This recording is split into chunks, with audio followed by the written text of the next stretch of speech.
Hello, Sat Sri Akal, Fateh to everyone. Welcome to our second roundtable as a part of the Curator Talks being held concurrently with the Chashm exhibition. Today, I join you all from the traditional territory of many nations, including the Mississaugas of the Credit, the Anishinaabe, the Chippewa, the Haudenosaunee, the Wendat peoples, and is now home to many diverse First Nations, Inuit and Métis peoples. Sikhs extend their solidarities to the original caretakers of these lands in ethos, pathos, and mythos. Today's conversation is to observe the current state of women in contemporary Sikh culture, and I'm humbled to be joined by an incredible roster of panelists. Manjot Bains is the co-founder and senior communications advisor at Digital Handloom, a communications and community engagement practice.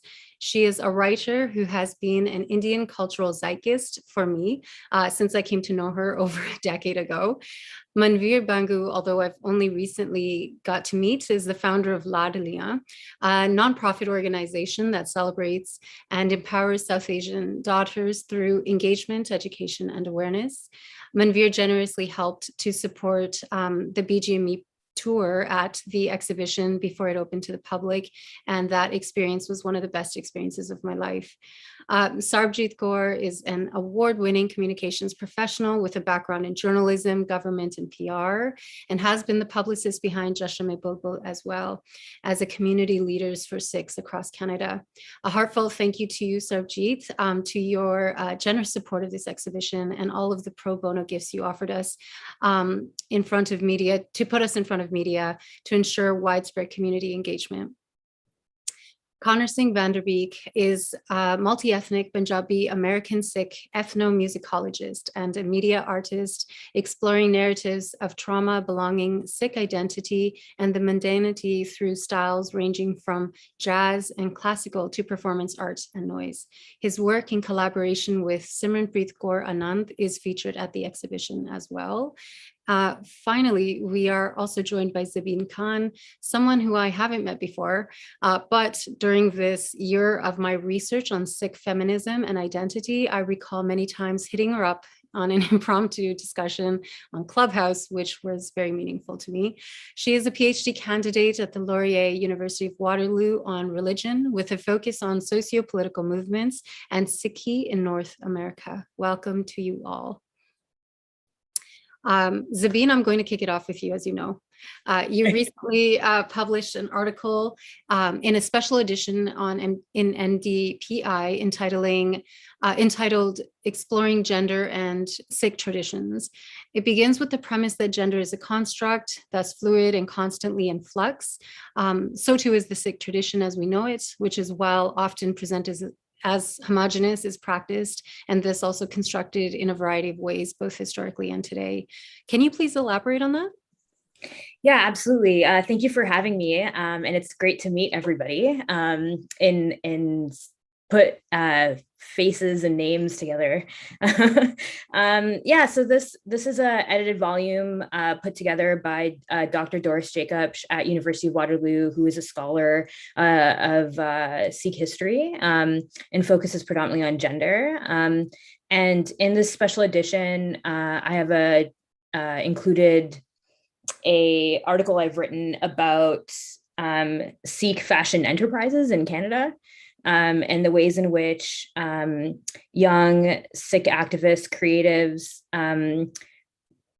perceive the free market economy as a place to address representation and activism, and so have created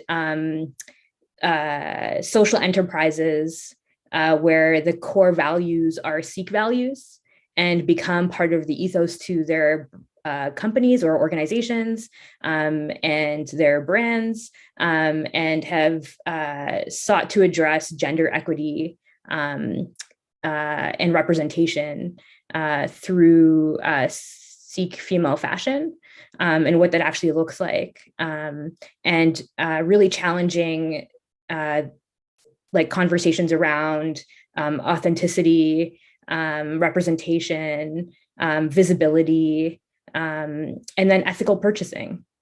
So, you know, making Sikh fashion, Sikh religious garb accessible.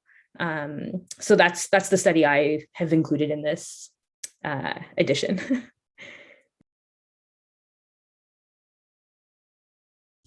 That was incredible because well, I didn't read the full study just yet, but throughout COVID, of course, I think it was, what do they call, committee members had like a special edition T-shirt, and all of the money went to the farmers' protest. And so you see this kind of seva through, social e-commerce, which has been certainly interesting to witness. And I mean, I guess I want to segue that to representation in general and representation in art, assuming that art mirrors society, or contemporary society. There's this kind of cyclical class, caste, gender, sexuality, all these other factors that govern Indian society so much and has such a strong hold on it. And I wonder, Sarabjit, if you could elaborate on the politics of Sikh representation in mainstream culture, speaking to Bollywood or even in mainstream media. Yeah, I think it's interesting that often the minorities that have faced oppression or have faced a lot of challenges, they end up being sometimes the most visible, the most vocal, the most prominent. And it comes as a function of necessity of having to constantly stand up for themselves, push back and fight back. And to some extent, it's become a source of pride for Sikhs. It's a part of their identity that they, stand up and fight against injustice. And historically, that might have been actually taking up arms and physical battles and fights. But in the modern day, it's often being vocal about issues around human rights, around representation, whether it's standing in solidarity with other groups like the Indigenous people, who, again, we can relate to because of our own struggles around sovereignty or having rights and respect within a larger nation. So I think you see that, and you see that at whenever there is a controversy, you do see Sikhs very vocal, standing up for themselves and often standing up for other communities as well, whether it is perceived as it's their fight or not. And in Bollywood, for sure, there's constant battling against stereotypes or how Sikhs are depicted. And I also see Sikhs feel like it is a responsibility. In a way, it's unfortunate that they feel that they always have to portray themselves and proactively be almost like a model minority. Again, having been labeled in the past as, kind of ruffians, or, even at times in history being labeled as terrorists and whatnot, and deliberately maligned by other governments. So you see a very conscious effort, and whether they like it or not, a need to always be battling, fighting for their reputation, fighting to show off the Sikh values and how they are beneficial to anywhere we go, and all these good news stories, and some of them come up very naturally, but you also see organizations that very proactively do that because they feel like they have to. Absolutely. I mean, you do see that with, the Sardar jokes or the intentional marking of the Sikh physicality as terrorists, and the confusion of the turban after 9/11 and things like that, certainly. And I think that, Sikhism in general is, of course, this like a minority religion within this behemoth of India. And within that, there's also the Sikh female or female identifying plight to kind of seep in and try to get equal rights. And sorry about that. And I wanted to ask you, Manjot, specifically, you've been such an avid supporter of so many Sikh artists and different art making practices, and I would love to hear what your lived experience has been like, or your observations being a woman and a Sikh, and both inside and outside the religion.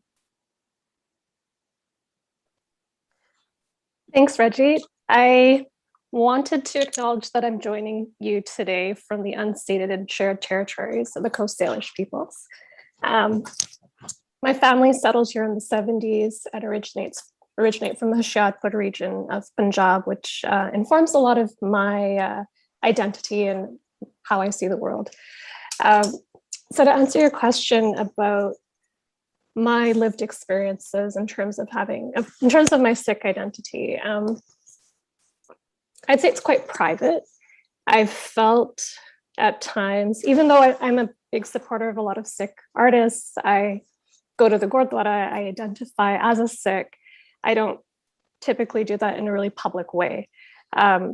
and part of it is, a lot of it actually, I'd say, is a fear of criticism, of not looking right, of not saying the right thing, about not aligning to within the sort of parameters of what a good Sikh should be. And the other part about it, and I'd say the biggest part that has really prevented me or made me kind of take a step back and practice my identity as a Sikh quite privately, is the fact that, particularly in BC, where I'm from, the Gurdwaras and Sikh, the people who hold power within the Sikh community, are men, and there are no spaces for women. It's, there might be a token person on a Gurdwara committee, but it's primarily men, and it's been I'd say it's very isolating. And so when you don't see a space for yourself in these institutions, it just feels like, well, where do I go? Where do I practice? And so for me, that has been very internalized and within the home for probably the last 20 years or so. But one thing that I've felt through social media is this ability to connect with Sikh identity and Sikh feminism and femininity through art, Sikh art, or art by Sikh artists on social media. So I'll give you an example of Baljinder Kaur, who's from the UK, who goes under the name Willendorf, and she's done some really beautiful illustrations and children's books around Sikh, I'd say like everyday Sikh life in different parts of the UK where she is. And I connected to it at such a deep level, but it was also probably one of the first times where I'd seen a female Sikh artist talk about Sikhi. And I was fortunate enough to see her at an event in Vancouver, where there was also Harman Kaur, who is this great locally based poet. And there was another, a blogger, That Sikh Mama. Unfortunately, I forget her actual name. And it was the first time where I went to this event, and it was 3 Sikh women talking about Sikh identity and what that meant, and talking about their vulnerabilities and mental health. And, this was like 2 or 3 years ago. It was the first time in my life that I'd seen Sikh women talking about being Sikh and what that meant. And it was so refreshing. But the problem is that we don't really have those spaces for that to take place. So I'm going to stop there so I don't take any more time. I appreciate so much that sharing and that vulnerability. And I felt quite similarly. I think I was chatting with a woman who does Simran for the last 20 years every morning, and just an incredible human being. And I said, I don't know where to go to practice my identity. So I have to really practice it in private and through this kind of code switching that I felt like I was doing, because in Canadian arts, Sikhi, it's not people like us were not as visible. But then coming home, it was like an incredibly Sikh forward, friendly home. And she said, oh no, Sikhis everywhere. You should go to the Gurdwara. That space is for you. And I said, theoretically, that is the case. But the last time I actually went to a Gurdwara, the Gyani asked me if I was single and forced me to meet his son. It was a smaller town in Vernon, BC, but still I was like, it made it so uncomfortable. And she just was so head on, that's a one-off experience. And I was like, well, I wouldn't say that's a one-off experience. I don't know if Sikh women feel safe in spaces of worship because there's this lack of visibility. And, to make visible, I think, Sikh women in general, I think that's been something that I've been seeing, Manveer, a lot through your work with Ladliyan, and something that really struck to me was how it was your focus, different programming on like BG and Me, so these kind of matrilineal transmissions that are occurring by the different things that you do. What inspired you to start Ladliyan, and what was kind of the not only what inspired you, but was there a reason that you thought this was important?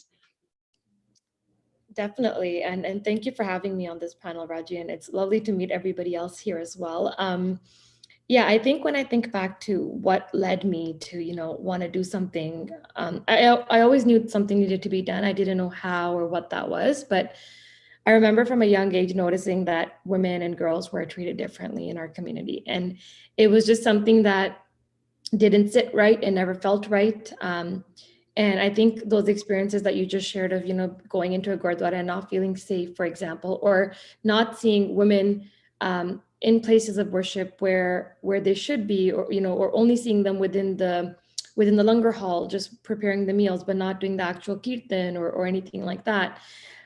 Those were questions I had as a young kid, and along with a lot of other things that just kind of what our religion preaches versus what our culture preaches versus the mix and mash of all of that we're doing and or not doing, and those things always struck me. And I come from a family of two daughters and I have an older brother and I have a younger sister. So we have two girls in the home, and there's been instances where my family's been reminded that this family has two daughters. And I think when I look back to my mom's family, or even my grandma's family, you can see that it's just carried on, and no one's really questioning it. No one is really standing up against it as much as people want to, but it's not something that's openly discussed. And I wanted to challenge those beliefs. And I really wanted, I've always asked questions which people didn't like, because there was usually people are just practicing things without real answers to them, or really knowing why we do certain things or why we believe in certain things. So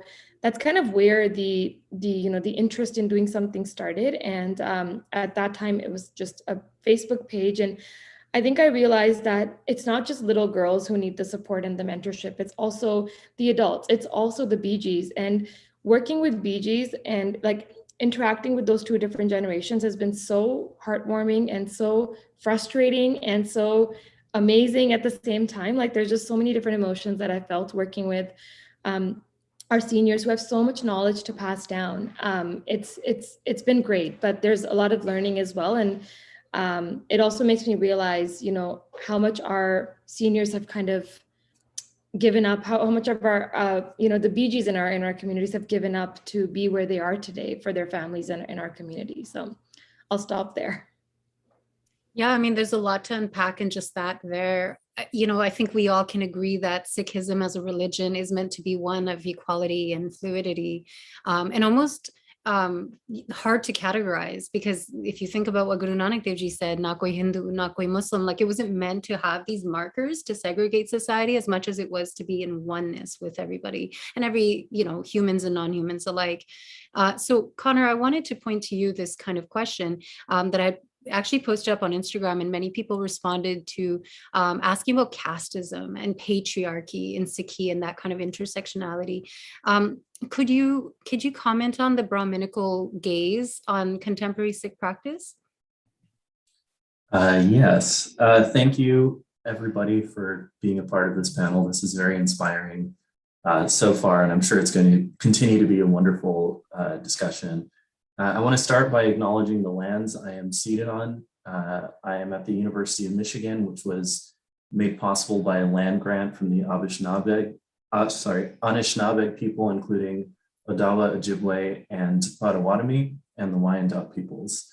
On the question of caste, that's a very difficult question because we have sort of two dual processes going on. There's the process that is coming from Hindutva and from right-wing Hinduism, which insists that Sikhi is not its own distinct religion, but is actually just a subset of Hindu practice from the practice of Nirgun Bhakta, or devotion to a formless divine.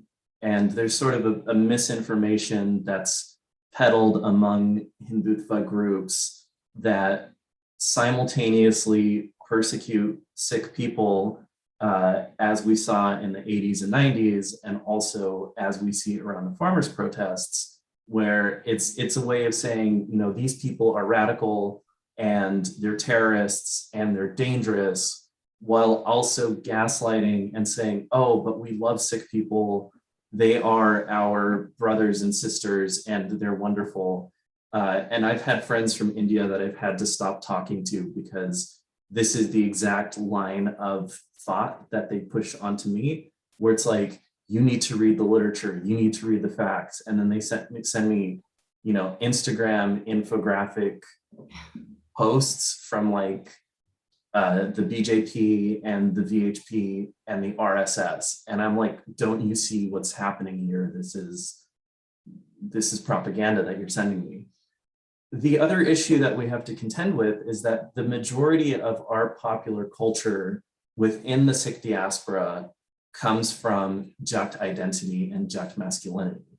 So the Brahmanical gaze is one thing, but if you look at a Punjabi popular song or a Bhangra song, 99 times out of 100, if not even more, it's about, Jat this, Jat that, Jat the Muqabla. And in diasporic media, there's such an emphasis placed on Jat masculinity that what happens to all of the other caste groups? They sort of have to assert their own caste as a way of also being heard. And it's tricky because who's paying the musicians who are, making these Jat narratives? It's the popular music industry that is capitalizing off this stereotyped version of Punjabiyat and of Sikhi as being predominantly Jat. So it wraps around in circles, and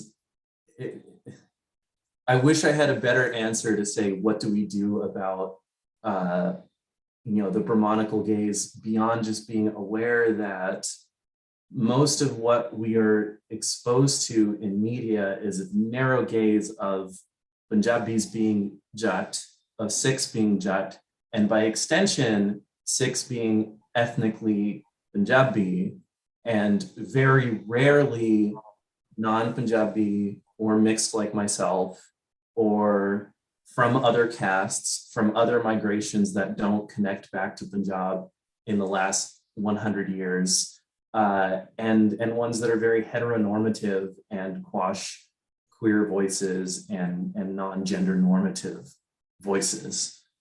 So that's where I can start. What we do with that, I don't quite know. I mean, I would say let's all unmute and really tackle that, because for me, some of the feedback I've been getting has been like with chashm and bulbul specifically is that, oh, this isn't going to happen again. Like an art exhibition that's focused on the divine feminine or feminism in contemporary affairs. And the first thing that I thought about, and even in chats with Simranpreet, was like, we need to just start the discussion of what Sikhi and this, what you just eloquently summarized, Connor, that there's this other narrative as well, beyond the Jat heavy, this misogynist kind of patriarchal othering. It's othering from dominant forces that Sarbjeet was talking about. I think, like nationalism and what the politics of our identity in Canada. But then there's also this kind of othering within ourselves, othering based on caste, othering based on gender, based on like the shade of your skin even. Has anybody an experience or anything that they'd like to comment on? I can say a few things. I think it's, I'd say among the diaspora and basically modern times, religion is really optional for a lot of people. And you don't need religion to live a full life or live a life with good values.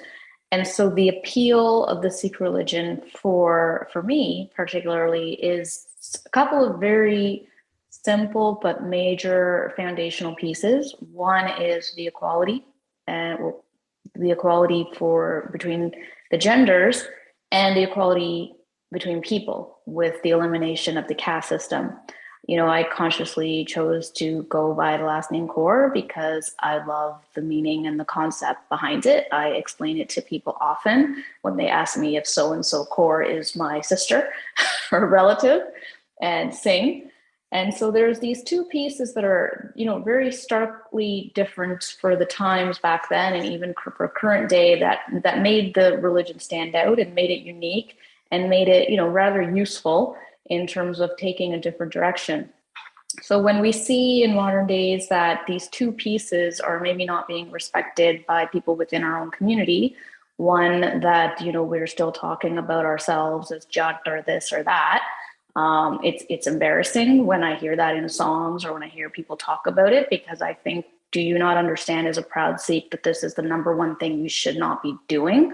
And between the genders, again, where if you get into, online debates or there's an issue and, the same issues of misogyny or patriarchy come across, as a woman, you start feeling, well, if we aren't going to honor these equalities within our religion, how are we better off as women being Sikh women versus any other type of women if these values that are quite special are not being understood, valued, and practiced? So that's my 2 cents, that I'm always surprised that, to me, these are the most important values of Sikhism.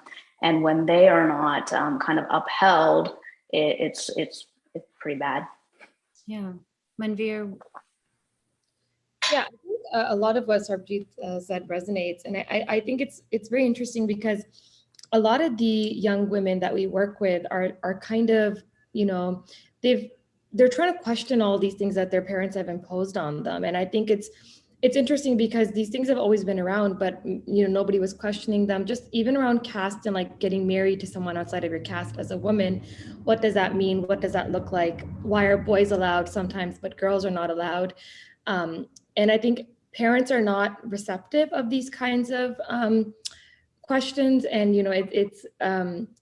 and we see it happen, and we see how it really impacts a young woman's confidence or choices, and or even relationships at home and how she views her family. And it's something that we're trying to break free from, but we notice that a lot of us, and by us I mean a lot of us daughters who are in these positions, are still kind of responsible for maintaining the image of the family or the honor of the family, and have to take steps accordingly, which is really, really sad. But till this day, you have a 30-year-old woman who is successful, who has a great career, she's independent financially, but she's still not able to marry who she wants outside of her caste because her parents are not approving of that. And what's even more disturbing is that you see a lot of younger children, a lot of young kids in middle school, high school, really taking this forward as like, we are Jat and we're so proud of it. And so you can see that it's like already ingrained into these young people's minds that they are better because of their caste, or they are stronger or more privileged because of their caste. And I worry about what that next generation looks like in terms of, because we're trying to eliminate it, but I feel like it's still there, and it's prevalent. It's unfortunately very, very prevalent. No, it's true. And I think what you just said there really was going to be a question I was going to raise, which is, at least for me now, having written for the Globe and Mail, I wrote one article on traditional gendered roles, and it was meant to be in Sikh Punjabi households, which is the only perspective I really could have a command on. And they had to actually silence the comment section because there was so much feedback, and not feedback that was constructive. Really, it was really more attacking. And I think that therein lies a bit of an issue, because if you speak about Sikhi from a critical lens, and not trying to harm it, but just say, hey, can we ask some of these questions? You could be kind of washed to the side as somebody that's speaking share or something like that. Like I feel attacked when I'm saying something that's critical of Sikhi or Sikh practice. So I feel like, again, it's the silencing within ourselves as in our religion, and why conversations like this really need to happen. Zabeen, I'm curious to ask you a question, because you, of course, Zabeen Khan, like you're Muslim, but you are doing your PhD in religion, specifically in Sikhi. What drew your focus there? What have been some of your observations that point to that paradoxical relationship between Sikhi and perhaps Punjabiyat? Yeah, thank you for asking that.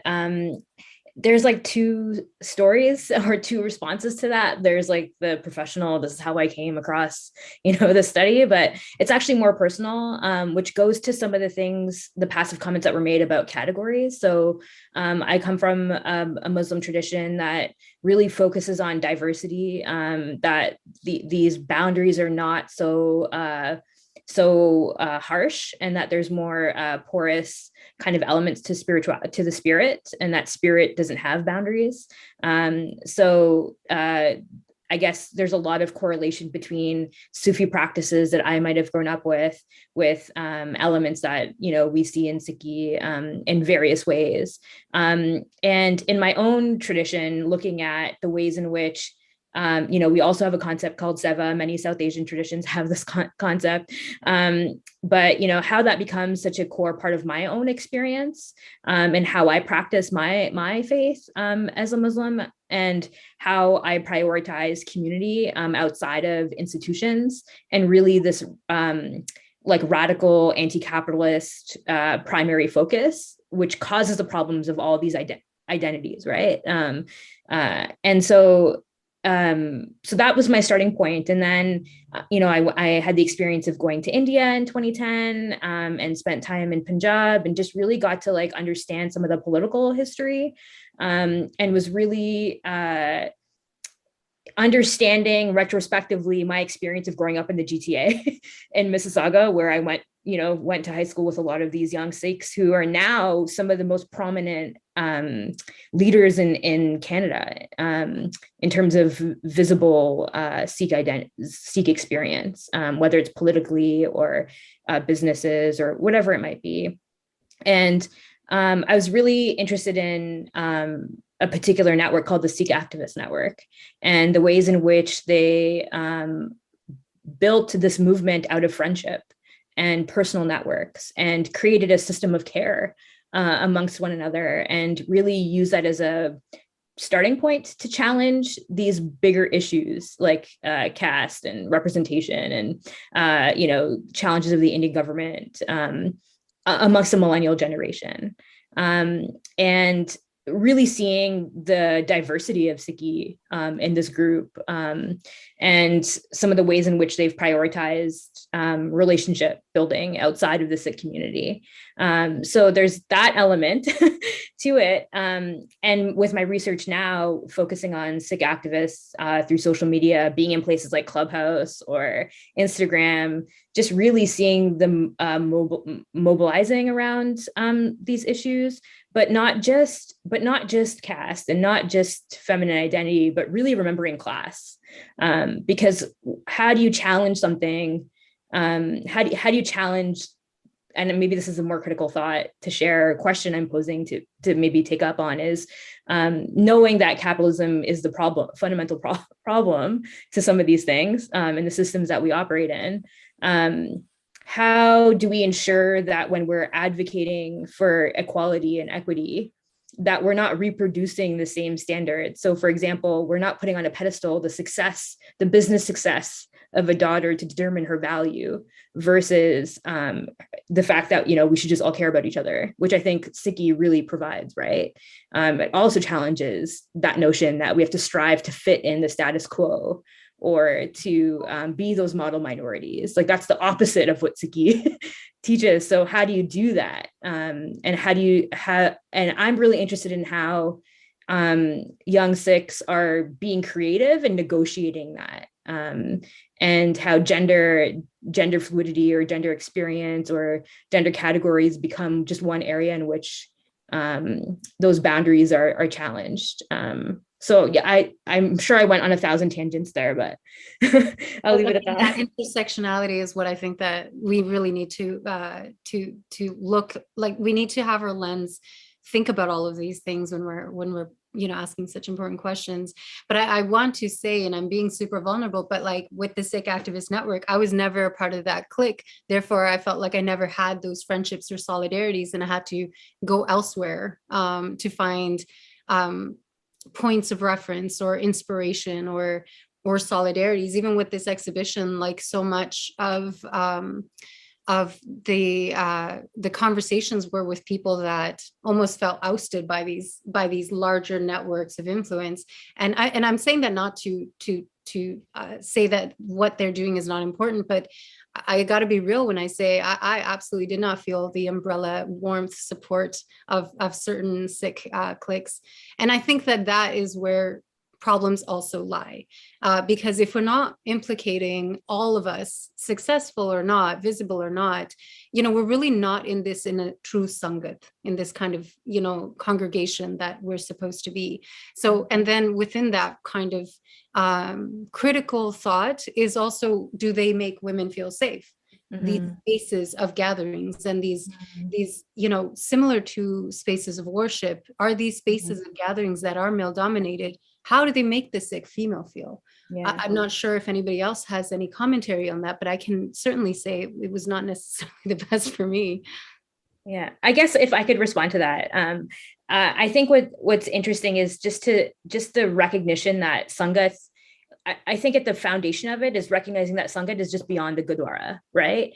And that it's about public life and all the different creative ways that people, no matter who you are, have to navigate these different aspects of society. And of course, there's going to be fragmentation. Of course, you know, that kind of comes with these experiences. But I think what I'm seeing in a lot of young people, and I mean, this panel is included in that, is all the different creative ways that people are, and young Sikhs in particular for this conversation, are really challenging and finding and creating those spaces. And, you know, you mentioned something passively that this is something that we have to start talking about. But I would say that this is an ongoing conversation, and that this conversation has already been happening. And this is an example of that. No, I agree. I think that we're having these conversations, but I don't think we're having them under influence of a larger platform. For instance, I'll give you an example. And I really want to be honest in my sharings, because I think that's really what's going to create a foundation of change, or at least a hope for change. When we are having these discussions in our silos, and people are not a part of those discussions, or are not allowed to be in those discussions, I think that's when it becomes a little bit daunting of a task. Because when I reached out to the artists participating in chashm bulbul, these conversations about matriarchy, these conversations about where the women, all of them were asking similar questions. And I said, okay, Manjot, actually, somebody out here in the East Coast is saying, like, thinking and feeling similar things to your lived experience. And we'll have an honest sharing saying, oh, I didn't know that. And I was like, no, there's this other group of people that may not be in this dominant Sikh visible space, that are having conversations that they've either been not included in, or they've just not had access points to. And I think it's important for us to identify that, not negate the work that everybody's doing, because I agree with you. Everybody in this panel, everybody with the exhibition has been doing profound work.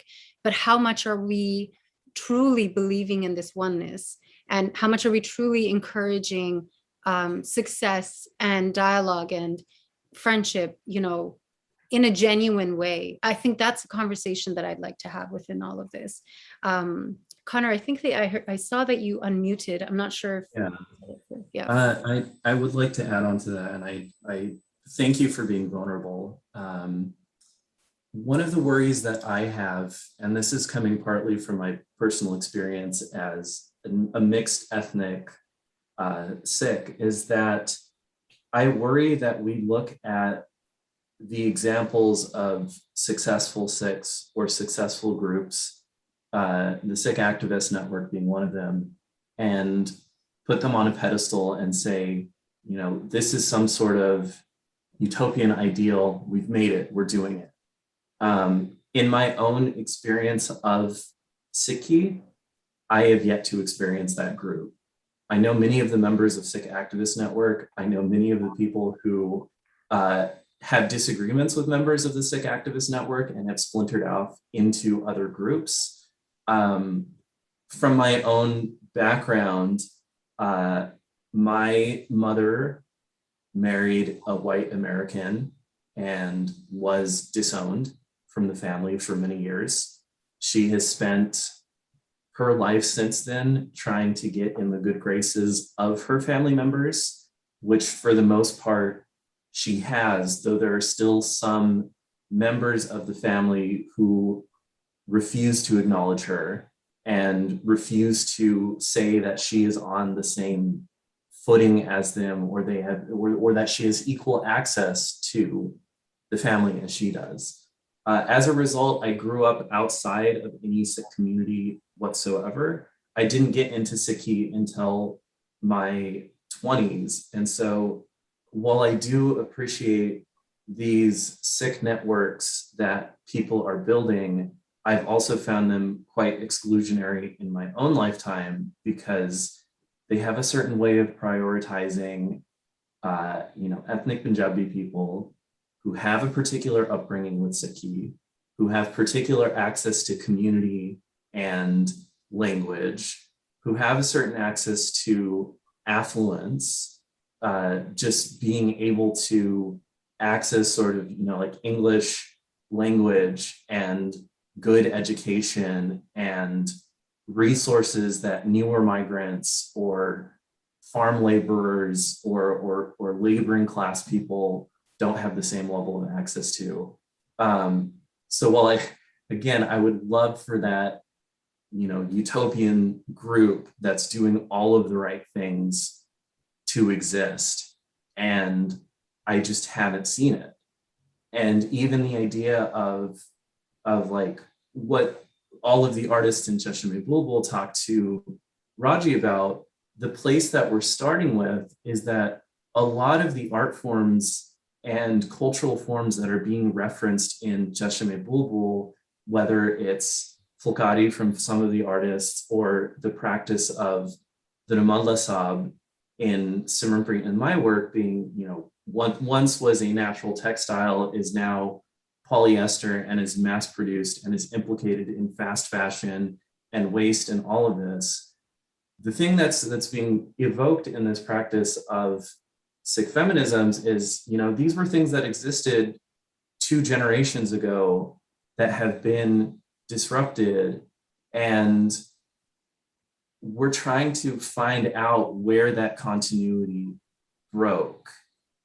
And even in these activist networks, I'm not sure they're fully aware of where those things broke, because, how many people like buy a Fulkari from the store that has no hand embroidery on it and is polyester and are look, I'm in touch with my grandmothers. It's really strange, and I feel like I'm being a bit too prickly with this, but it is something that I feel very strongly about, just from my personal experience and especially my mother's experience.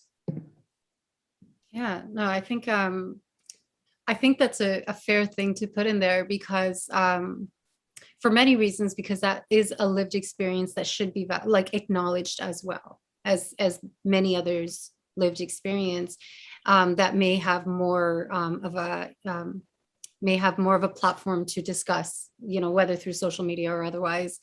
And from a curatorial standpoint, when I put this proposal together, it was because I sat on a panel for City of Toronto that had the responsibility to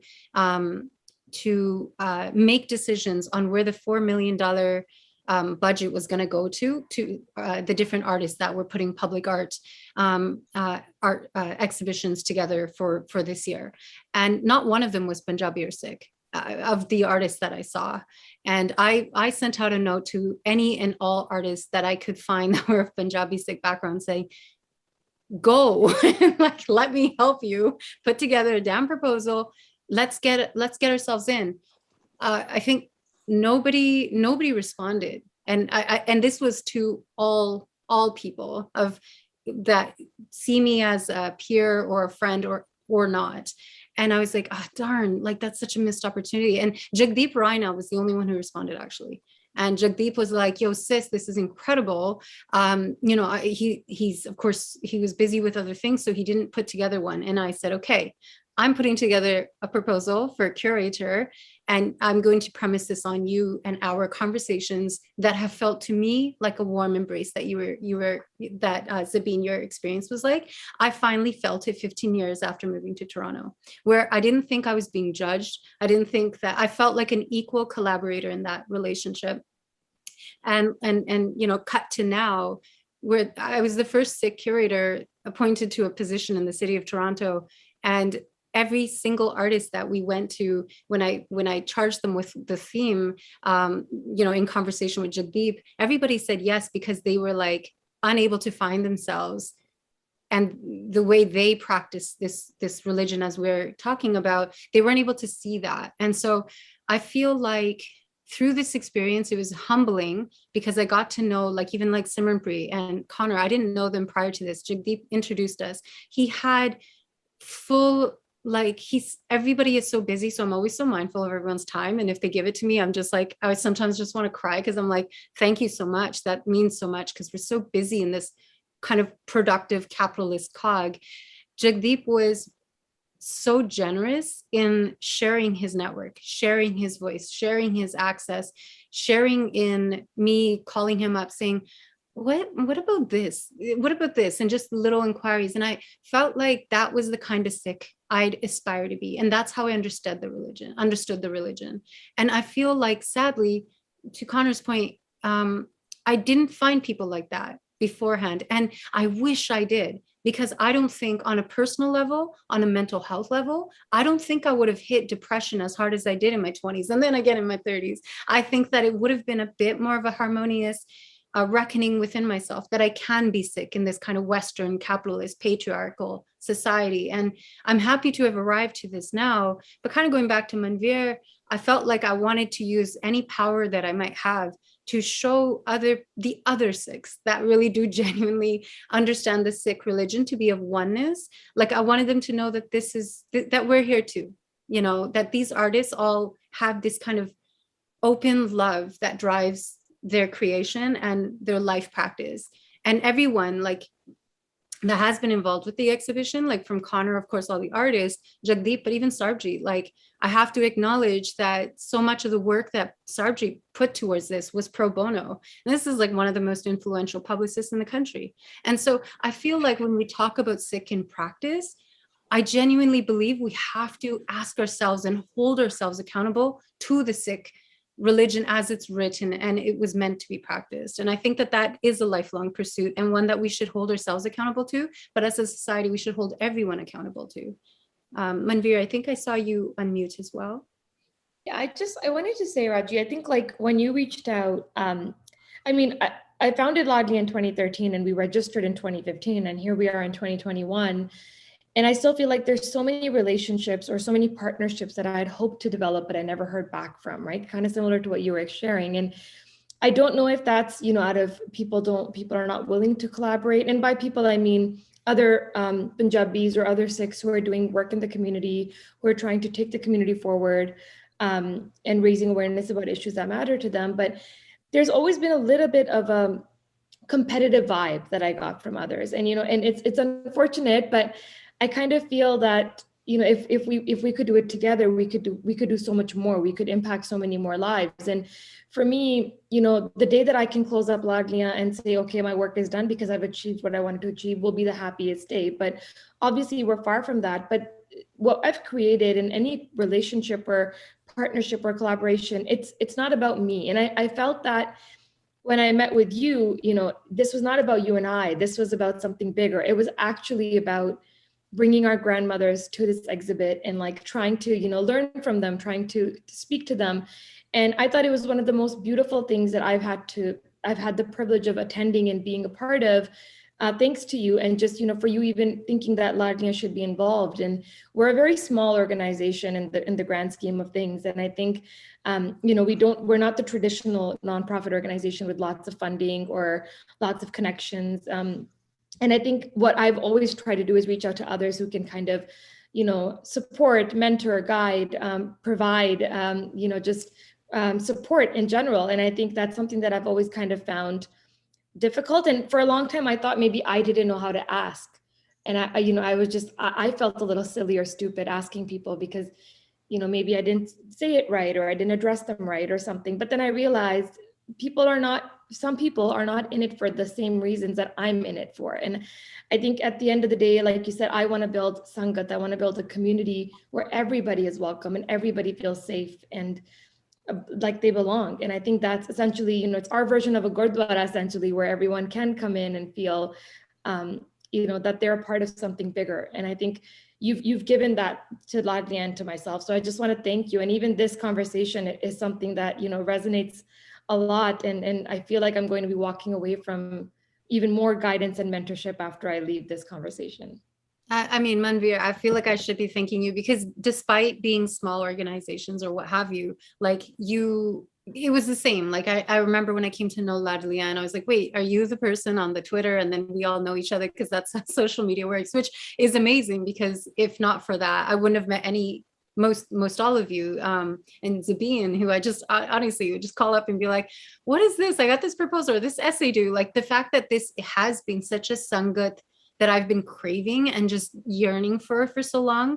I realize now kind of in my 20s, that was a thing. In my 30s, and now, I'm kind of like, well, wait, we can create that. Why are we looking elsewhere? Like we can create that in ourselves. And, little things like when you were when we were talking about even having merch at the chashm bulbul Sangeet bar, and you're like, how does this work? And and I was like, yo, we ain't taking a cut from you, sis. Like take it all and keep killing the programming. And Akanksha and I, or my team and I, would be like, this is so incredible that they're doing this. Like all the power to them. So it's like I've always spoken about this kind of like point and counterpoint. There's this like this dominant narrative or this dominant culture. And there's always these like subcultures or these outliers. There are these renegades. And I've always kind of been on this side of the thing and not on this side. So it's like, whenever I find somebody who shares an ethos, it's like, I hold on for dear life. You're like, the raft and I'm like Kate Winslet, like, yo, like, let's survive this together.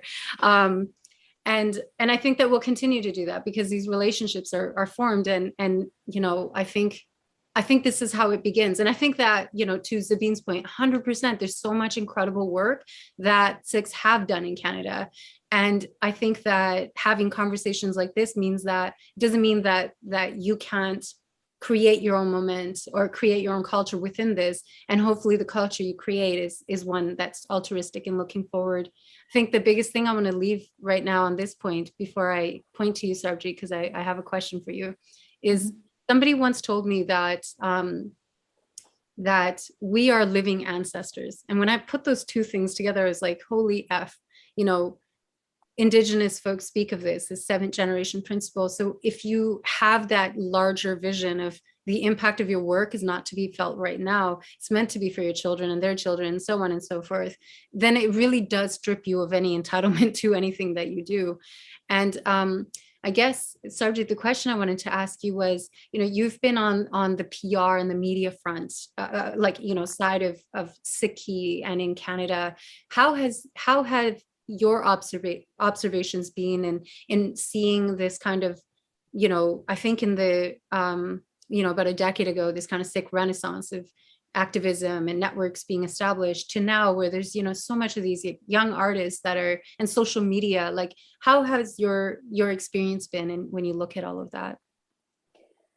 I think it has been, if you look at diaspora communities, we're not unique. It takes some time for all communities to get to a point where they are able to do these kind of things. When our parents came, it was just about surviving, putting food on the table. The seva that they did was at a grassroots level. And our community still did a lot just with radiothons, raising money, getting involved in politics, not through any kind of, sophisticated political or charitable organizations, but just through sheer force of will and having a lot of heart. And I think now, being in my 40s, I would say it's kind of the first time in my life where I am in a position where I think it is a privilege to be able to help someone and be able to set time aside and do things pro bono, because there are times in your life where you're just trying to build your career, take care of your kids and live your life. And, one day you realize that you are suddenly the elders of your community.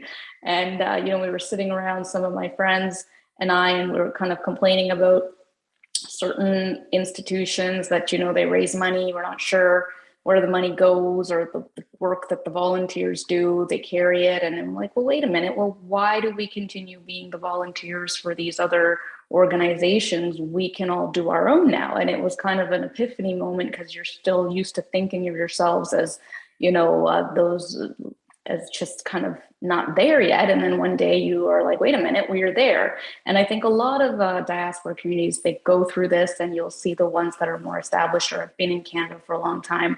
They have sophisticated, like Manveer said, not-for-profits that have huge budgets and whatnot. And it is the second generation that kind of can pick up from the generosity and the will that our parents had, and kind of formalize it into these institutions that can deliver social services in a more, so to speak, sophisticated way, and provide different kinds of supports in a more organized way. So I think it's now that we're all finding each other. I think social media has played a huge role in allowing people to connect and collaborate. And I know, like, meeting other women just through, again, common causes, when we've been all tweeting or talking about something that happens in the community, it's one of the best things that comes out of it, is just meeting people and connecting with people and being able to help each other. Yeah. And sorry, did that answer your question? I was thinking of the previous conversation. It is true. There's this kind of, the first wave of migration, and that's kind of even at the exhibition, like the first kind of entry point to the exhibition is like the migration of the first wave of immigrants to Canada in the early 1900s from Angela Aujla and her piece about that. And then it goes to the second wave of Harjot and 70s to 90s settlement. And so this, the interesting part of that was that the end of the exhibition is Jagdeep Raina and Kirat Kaur, who are kind of the children of the people that migrated that we spoke about earlier, as you go in through this circular journey of the exhibition. And seeing that, and a lot of people like Alex, who's a friend and just been such a huge support to this exhibition, was like, nobody's going to look at it like that. And I'm like, some people will, and they're going to get it, that's what our parents had to do for us. And this is what we're going to do with the privileges that are afforded to us. Manjot, I you're from my home province. I feel in British Columbia, the kind of Sikh diasporic experience is quite a bit different than that in Ontario. And I kind of have straddled both Ontario and BC. And I'm going to put this out there, and it may become, and Connor and Zavine, our PhD panelists here, will be like, Raji, no, that's not a thing. But I found in BC, there was like a stronger hold on Sikh through this kind of lens of patriarchy and like gender divide. I felt like that so much more in BC. And then when I talk about my lived experience of my childhood to Ontario-born Sikhs, they're just like, were you raised under a communist bloc? Like what was happening? And I wonder if you have any similar thoughts or observations. Well, I lived in Toronto for a couple of years, but I really didn't connect much with the local Sikh community at that time. So I don't have a comparison. I think in terms of the Sikh experience in BC, which is, I would say, quite diverse, my experience is that I think some of the stuff around the 80s and Khalistan and the Air India bombing and all of that stuff that was really focused out here in Vancouver and whatnot has really impacted the Sikh identity here that perhaps isn't experienced in the same way in other parts of the country. I'd also say, like, the immigration waves, my understanding is that's also different in different parts of the country, and that impacts, I saw the talk that you did last week with Angela Aujla and Harjot, and Angela spoke about the clothing and the need to really, essentially assimilate to look like you were white, and so I don't know if that happened in other parts of the country. That certainly happened here, and you can see the generations of people who were here first who, don't like, say, the immigrants in the 70s, like my parents, who then don't like people who immigrated in the 90s, and et cetera, et cetera.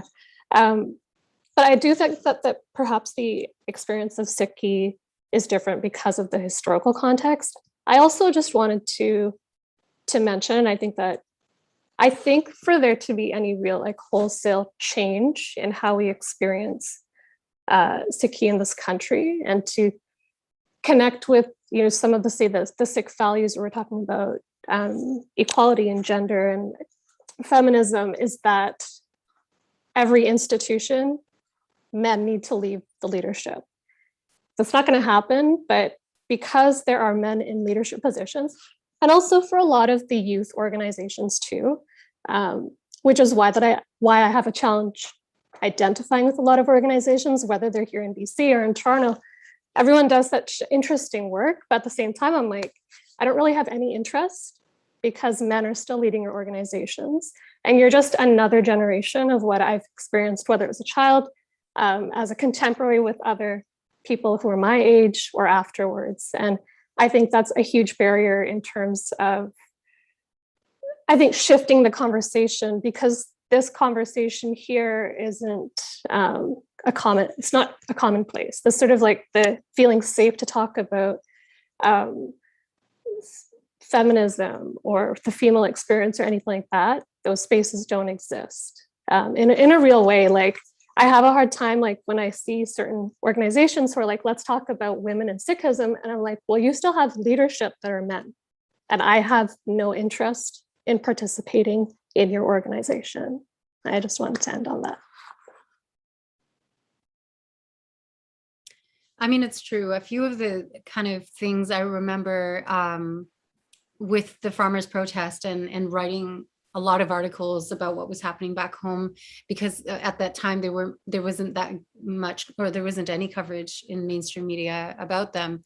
And I joined Clubhouse to be like, all right, we got to talk about this. And I was so impassioned by the idea of like, not only the farmers' protest and in all of the concerns that lay with the protest, but also kind of like, where are the women at? Because of course the face of the farmers' protest became the Sikh man with the bug, with the, you know, the iconography and the wardrobe. And I made a narrative out of this kind of meta narrative that was, okay, well, if all these men, thousands and thousands of men are at the Tikari border or any, like the other places of the protest sites, who's taking care of the land? And so I asked my chacha, and I was like, could you go, like, you know, there's these villages, and could you go check like what's happening? And just out of curiosity, he was like, well, like, you know, the women are there and, you know, they're managing it all. So I was like, while on one hand, this protest is so important, it also sheds light on the plight of women in India that are Sikh, and even other farmerettes from other backgrounds. And the difference at every level of the Sikh female experience was implicated and should be commented on. And when I brought this up in one of the Clubhouse chats, and there were hundreds of people in this chat, they were like, stop making this about like feminism, or stop making this about this issue. And I was like, how are those separated? Like, how do you not look at patrilineal land transfers that go down the male line or lineage, and how women are fighting for lands that they don't even have rights to? Like, how is that not a fundamental concern to you? And that was a little frustrating, because a lot of those conversations were led by men as well. And, you know, because they have so much influence, it's like, you know, hundreds of people are on that chat, but then there was like maybe 7 people on the chat about like farmerettes protesting at the site. And I think that, you know, I had to really locate my belief system and find myself as a Sikh feminist through Black feminist theory. And in Black feminist theory, you really read through, you know, through Audre Lorde, through bell hooks, like, if you leave the Black woman behind, you're not fighting for an equitable world. And in the same way, I'm like, if you're not talking about the Sikh female experience, you're not leading any kind of, you're not changing the dial of the Sikh experience, irrespective of how successful you are. And so that was my experience of kind of, I mean, there's a lot of institutional issues that I have as well that I've experienced that are male-led, inside and outside the Sikh, you know, Sikh spaces. But that, even on a minute level, like, feeling that silencing in social media, I was like, God, like, there's so much work we need to do. And it's such a, it just seems so basic that you shouldn't have to do this work in Sikhi. Theoretically, you shouldn't, but anyway, that's the irony. I just wanted to say thank you all for your time on this very chilly Thursday evening. And I really wanted to just leave you all with one question that I hope that you all can answer for me. And this is one that I asked the other panelists last week. Who has been an incredible Sikh female or female identifying influence in your lives? You know, past, present, or the future, even if you want to be creative.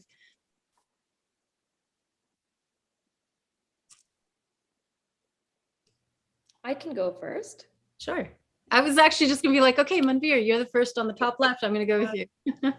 I think for me, one of the most, or I guess, the most inspiring or someone that I've looked up to is every Ladli that I've worked with since Ladli has started. And I think there's so much that I've learned, and because we've worked with younger, older, all ages of Punjabi women, just South Asian women in general. I think it's been so nice to see how much our women go through, how much our women are continuing to go through, and how much our women have endured for our community, and how much of it is gone unnoticed and is never even credited or acknowledged.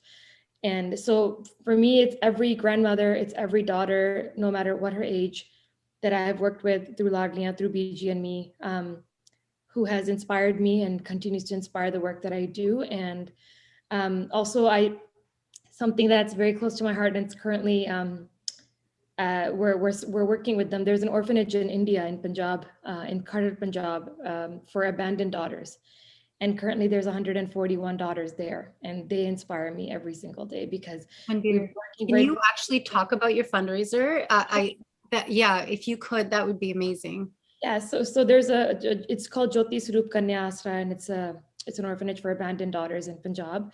And last year they had 125 daughters, and this year they have 141. And it's just a place where daughters are dropped off simply because they're daughters. And this place is raising these beautiful little girls and like supporting them through everything that life is throwing at them as their own daughters. And it's just so inspiring for me. And so we're supporting them currently with access to technology because of the pandemic. A lot of them are working and studying from home. So we're raising funds to send to them at the end of October. So if anyone would like to donate or learn more, you can connect with me. But those little girls inspire me because I look at them and they are living through something that I can't even imagine, not being wanted by my family because I was a daughter. So they inspire me, and everything that they're going to become inspires me. And I just hope that I get to play a little part in that. So, yeah. Beautiful. Thank you. And your fundraiser is currently on now, and you're aiming to raise how much? It was $20,000. So we are close to a little bit less than half of that, but we will take whatever we get and still support them in whichever way we can. I will commit to matching everyone who donates from here to today till whatever the end of the week. And so Willendorf will match anybody who wants to give. So let us know. And Manveer, hold me accountable to that. Just hit me up on text or whatever and be like, yo, you promised. Because that is such an important cause. Sabine, who has been an influence for you? Yeah, it's an interesting question, not being necessarily part of the Sikh community, but in terms of academically, there's been people who have been really interesting to read or get to know, like Jasbir Puar, who's done a lot of work on queer theory, Nikki Gurinder Singh, looking at feminist perspectives of the Khalsa and understanding the history. Sharon Paul Singh, who's a scholar at University of Winnipeg, who's doing a lot of stuff on queer Sikh identity as well. So that's like academically in like nerdy readings, but in terms of like social, like personal things, honestly, it's been so, some of my closest friends are young Sikh women who are doing really epic, radical stuff, and who really prioritize radical friendship and, anti-capitalist ways. And I really, really admire them because it's not about the spotlight. It's about the work that they're doing and really prioritizing a system of care. And I really look to them for guidance on how to navigate this world. So, and thanks for asking. Yeah, no, I love that. And the feminine principle of the Sikh vision of the transcendent. I'm currently reading it's like right on my office kind of desk, right next to me. Sarvjeet? I'm gonna say my mom, and it's a strange one for me to come to this conclusion in my 40s because I always had a rather difficult relationship with my mom. And I think your exhibit and just, they always say, well, when you have your own kids, you realize, and I have, 2 teenagers now, and seeing your exhibit, and finally at this age realizing that your mom is not just your mom, she was a woman too. And even if we're feminists, sometimes we don't think of our parents as also women who might have had their own hopes and their own dreams, and thinking of how difficult it was for them to just come and not have much agency over their lives. And they still worked, and they still, you know, in their own way tried to do what they needed to do, and be feminists in a way. And so I would say my mom, and like all of those mothers that we kind of just, some of us who've had a, you know, maybe a difficult relationship, don't give them that grace of that they were also human beings, and trying to be feminists in a time when they weren't allowed at all, or had very few privileges to forge their own way, and they still did. Yeah. What's your mom's name? Surrender Kaur. Surrender Kaur. I love that. Connor. So I guess I'll start with my own sort of academic Sikh woman I looked up to, who is Katie Paul Sayan. She teaches at University of York in the UK.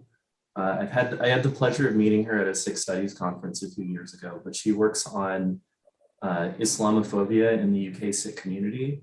And her work is so contentious that she gets endless death threats from, you know, hardcore Karku, Khalistani, Jat, toxic masculine types.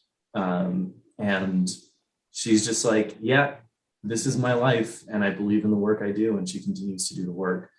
In my own sort of like everyday life, professional, personal, it's got to be Simranpreet Kaur Anand, with whom I collaborated on these artworks.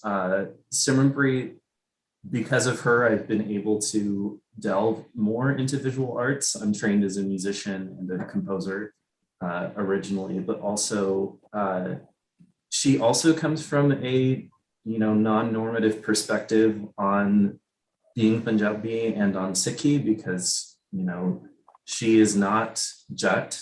She speaks a slightly different dialect of Punjabi than I do.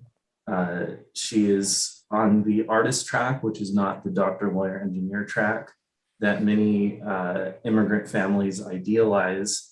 And I've learned a lot from her because I see the limits of my own perspectives, of course, being assigned male at birth, among other reasons, you know, being half white and having kind of privileges and levels of access from having a white name. And, you know, working with Simranpreet in the time that I've known her has been extremely humbling and also incredibly productive and inspiring. 100% agree. And Manjot.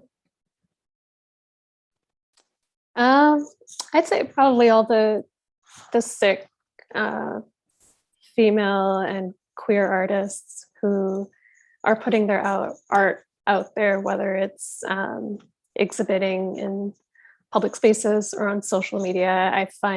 I found such a deep connection with out of practice and identity, and just challenging even ideas that I've had through their artwork. And there are so many of them. So every single one of you artists out there are inspiring.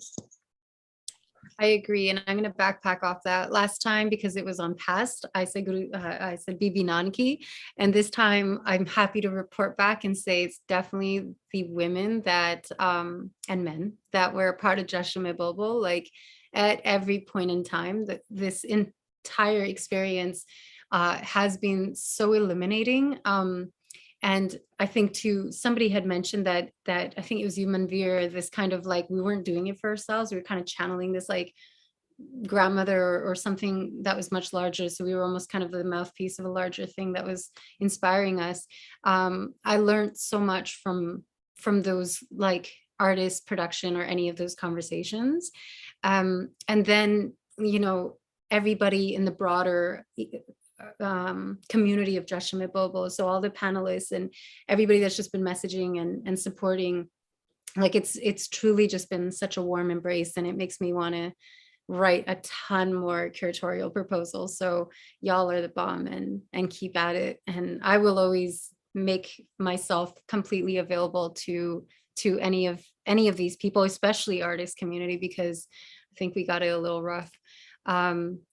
Thank you all, truly, from the bottom of my heart, for spending time with me today and sharing in your experience. I wish you all just so much health and happiness, and everybody that's watching, because sometimes I forget that there's a YouTube thing the YouTube. Thank you all for spending time with us, and I wish you all Chardi Kala, and good night.